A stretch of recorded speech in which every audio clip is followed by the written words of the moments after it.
amadinhos! Hoje é domingo, o dia que eu mais amo na semana, porque é dia de vídeo novo aqui nesse canal. E também é domingo de Páscoa, é um dia muito especial. Então é o que, amados? Chuva de bênção! Hoje é um dia importante na vida dos cristãos porque nós celebramos a morte e ressurreição de Cristo. Mas muitas pessoas às vezes me perguntam por que Jesus morreu na cruz? Por que ele ressuscitou? Como que foi isso? Qual que é o propósito disso? Nós vamos descobrir hoje, juntos. Fica comigo. A história é dividida em dois momentos, antes de Cristo e depois de Cristo. Então, para entender melhor, a Bíblia ela é dividida também em Velho Testamento, que é antes de Cristo, e Novo Testamento, que é o relato pós a vinda de Cristo, ok? Então vamos lá. O Velho Testamento começa relatando a história da criação. Deus criou Adão e Eva e ambos moravam em um jardim, onde diariamente eles recebiam a visita de Deus. Eles tinham a vida deles ali e podiam desfrutar de tudo que tinha naquele jardim. A única restrição era não comer o fruto de uma determinada árvore. Um certo dia, a Eva se deparou conversando com uma serpente. A serpente falou, é isso mesmo. Eu também fiquei chocada, tá? Mas vamos seguir em frente. A serpente perguntou para ela assim: é verdade que vocês não podem comer dos frutos das árvores que tem aqui no jardim? A Eva respondeu: que isso? Não, a gente não pode comer apenas de uma árvore, que é a árvore que fica no meio do jardim. Das outras a gente pode comer, porque Deus disse que se a gente comer, a gente morre. A serpente, muito astuta, disse para ela assim: morrer? Não vão morrer. Na verdade, se vocês comerem, vocês vão ter os olhos abertos e vão ter todo o entendimento do bem e do mal, assim como Deus. Não vai acontecer nada demais, não. E Eva ficou intrigada com o que a serpente disse e começou a olhar para a árvore, achar a árvore mais bonita. Os frutos até brilhavam um pouco mais. Ela ficou querendo, falou, não sei. Pegou o fruto e comeu. Não só comeu, mas também deu para Adão, que também comeu. Assim que eles comeram, um olhou para o outro e falou assim: meu Deus, Adão, você tá com o peru de fora? Eva, esses peitos para fora, tampa isso, minha filha. Eles começaram a ficar com vergonha, tamparam, deram um jeitinho de tampar, né? Colocaram uns tapa-sexo e foram embora. Quando escutaram a voz de Deus chegando para visitá-los, como era de costume, correram para esconder. Falou: o quê? Vou esconder. Ficaram escondidinho lá. Aí Deus: Adão, Adão. Aí Adão chegou, saiu da moitinha e falou assim: ai, Deus, eu me escondi porque a gente ficou com medo. Nós estamos pelados, nós dois, eu e a Eva. Deus pergunta para Adão assim: você comeu do fruto que eu disse que não era para comer? E Adão respondeu assim: foi a mulher que me deu. E a mulher responde: eu? Foi a serpente que falou comigo que não tinha nada demais? Foi ela! E a serpente já nem falava mais nada. Muda, ela já estava, a partir daí nunca mais falou. Deus ficou chateado e determinou que a partir daquele momento as dores de parto seriam multiplicadas para as mulheres. Não só para Eva, mas para geral. Entendeu? E além disso, também determinou que o homem, Adão e todo o resto ia ter que trabalhar e através do seu esforço ele teria o seu alimento. Não ia ter vida mansa mais não, de só pegar o fruto na árvore e comer, de chegar... Não tinha mais, amor. Ia ter que capinar o lote para poder conseguir ter o seu próprio sustento. Os dois foram expulsos do Éden e tiveram que tocar a vida deles fora daquele jardim. Eles eram o primeiro casal da Terra. Então, eles tiveram filhos, né? A humanidade foi se multiplicando, foi crescendo e por causa da desobediência deles, o pecado passou a fazer parte da natureza humana, né? Então, é uma herança pecaminosa que nós recebemos do primeiro casal que foi criado. O pecado começou a fazer parte da natureza do ser humano. Todo ser humano já nasce com o pecado já embutido dentro de si. Por quê? É tão natural isso que só pra você reparar.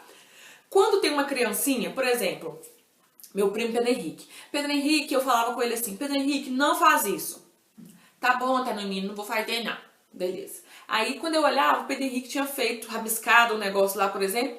Eu olhei e falei assim: Pedro, você rabiscou? Ele com o lápis na mão, ele olhava pra mim e falava assim: não, Canonina, não foi eu. Como que uma criança de 3 anos de idade fala mentira? Porque mesmo sem ele ter ainda o discernimento do que é certo ou errado, naturalmente ele já tem a natureza pecaminosa. Obviamente que essa criança vai passar por um processo, né, de educação, né? Então, com o tempo, ela vai entender e vai chegando uma idade que ela mesma também vai fazendo associações de que é certo e do que é errado. Mas mesmo assim, é algo que faz parte da natureza. Durante todo o livro do Velho Testamento, né, não só esse relato, mas outros relatos de outras pessoas que vieram, pessoas inclusive que foram grandes heróis da fé, Abraão, Moisés, tiveram mulheres muito fortes também que marcaram a história, Esther, Ruth, Noemi, enfim, são pessoas que também marcaram a história e isso tudo foi também no Velho Testamento. Mas a relação que essas pessoas tinham com Deus, mesmo sendo muito usadas para fazerem grandes coisas, era uma relação distante. Era como de um servo para um senhor e de vez em quando se falavam. O povo tinha até medo de Deus, era uma relação assim, Deus está lá e eu tô aqui. E através de Moisés, Deus estabeleceu os 10 mandamentos, que basicamente era para organizar a vida do povo e determinar que teriam sim punições para aqueles que fizessem coisas que estavam fora da vontade de Deus para a vida deles, como matar, como roubar, né, trair. Então, não só isso, mas outros erros também eram julgados e devidamente punidos conforme a legislação daquela época. E além disso, uma prática muito comum naquela época era o holocausto, que basicamente era o quê? Aquele que tinha um coração arrependido e desejava ter perdão dos seus pecados, ele levava um animal como sacrifício, que poderia ser um cordeiro, um boi ou uma pomba. Ele era morto no altar, derramava o sangue daquele animal e a carcaça era queimada no altar de Deus. Mas não apagava o erro deles, não apagava o pecado dos homens. Logo eles voltavam a pecar, erravam novamente, um erro ali, outro erro ali, se arrependiam e outro animal era sacrificado. E foi assim por muitos anos. Até que chegamos no Novo Testamento, em que há o relato da vinda de Cristo aqui na Terra. Nesses relatos nós encontramos Jesus fazendo milagres, curando pessoas, expulsando demônios, multiplicando comida, ressuscitando mortos. Jesus transformou água em vinho. Ele fez vários milagres e, além disso, ensinava diariamente as pessoas como a viverem melhor e conforme a vontade de Deus para elas. Mas a forma como Jesus agia incomodava demais os líderes religiosos, porque eles não entendiam que ele era realmente o Filho de Deus, que ele era o enviado como Salvador e Libertador da humanidade.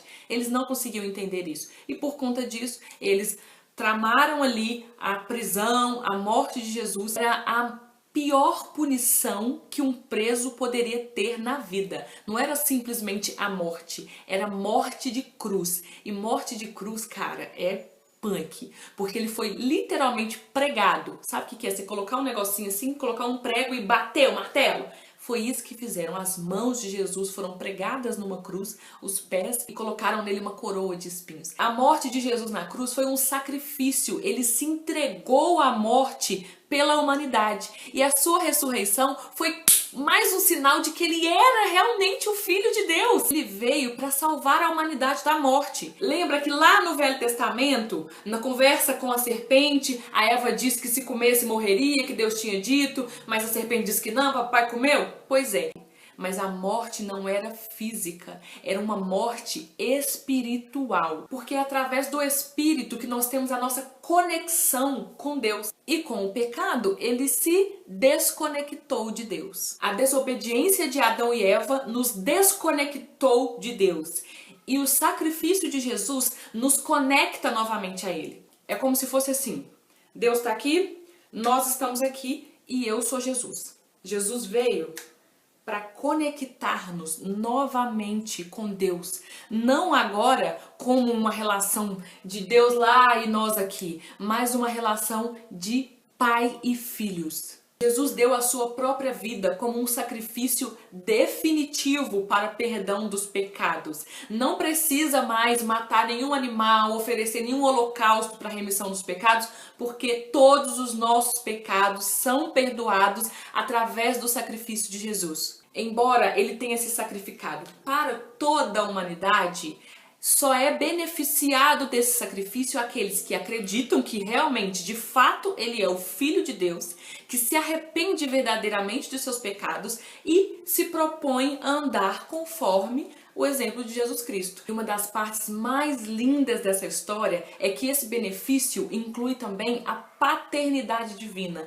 Jesus, ele veio ao mundo como o Filho único de Deus, mas após a sua morte, ele tornou-se o primogênito, porque com a sua morte, nós fomos adotados por Deus, nós nos tornamos filhos. Olha que coisa mais linda, gente. Quando eu entendi o propósito de Jesus Cristo, eu me senti tão amada que isso mudou totalmente a minha vida. Eu tenho hoje um relacionamento íntimo com Deus como meu pai, Jesus como meu querido irmão, Espírito Santo como meu melhor amigo e a gente, ó, os quatro, a gente é assim, ó.